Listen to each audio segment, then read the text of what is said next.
আৰু গোটেই কেইটা প্ৰশ্নৰ উত্তৰ মই এডভান্টেজ অসমৰ পিছত আপোনালোকক দিম বিশেষকৈ এডিআৰই ৰিজাল্ট কোন তাৰিখে দিব অসম পুলিচৰ ৰিজাল্ট কোন তাৰিখে দিব প্ৰাদেশিকৰণৰ কাম কোন তাৰিখে আৰম্ভ হ'ব এই গোটেইবোৰ ৰিজাল্ট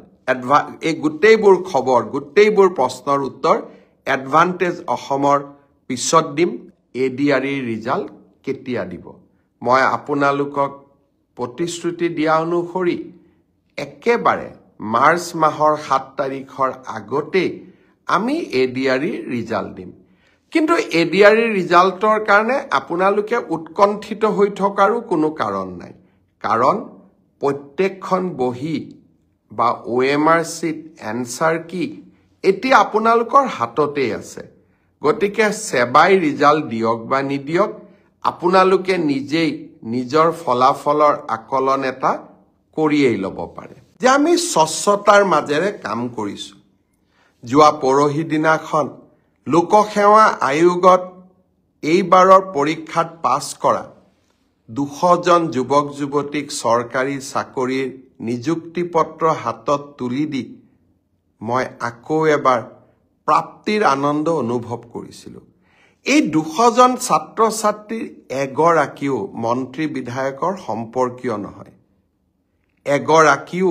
চৰকাৰী শাসন ব্যৱস্থাৰ লগত জড়িত নহয় তেওঁলোকৰ এটাই পৰিচয় আছিল যে আমি ভাল কৰি পঢ়িছো মামাৰ ওপৰত আমাৰ বিশ্বাস আছে পৰীক্ষা দিম আৰু আমি চৰকাৰী চাকৰি লাভ কৰিম সেই ধাৰাবাহিকতাকে আমি অক্ষুণ্ণ ৰাখিম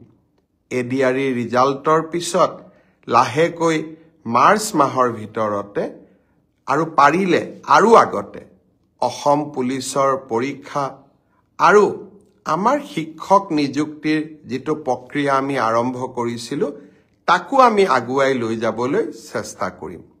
শিক্ষক নিযুক্তিৰ কথা মনলৈ আহুতেই মই আকৌ এবাৰ গৌৰৱ অনুভৱ কৰিছো যে অসমত 2008 চনৰ পৰা মাত্ৰ 8000 টকাৰে কন্ট্ৰাকচুৱেল টিচাৰৰ কাম কৰি থকা আটাইকে যোৱা 15 তাৰিখে মই নিয়মীয়া চৰকাৰী চাকৰিৰ নিযুক্তি পত্ৰ তুলি দিবলৈ সক্ষম হলো আকৌ এক প্ৰাপ্তিৰ আনন্দ 1 লাখ চৰকাৰী চাকৰিৰ প্ৰতিশ্ৰুতি দিছিলো লাহে লাহে 1.5 লাখ চৰকাৰী চাকৰিলৈ মই গতি কৰিছো এডভান্টেজ অসম পাৰ হৈ যাওক কোন পৰীক্ষাৰ কোন দিনাখন ৰিজাল্ট দিব মই ডেট আৰু সময় দুইটাই আপোনালোকক জনাম এই কেটা দিন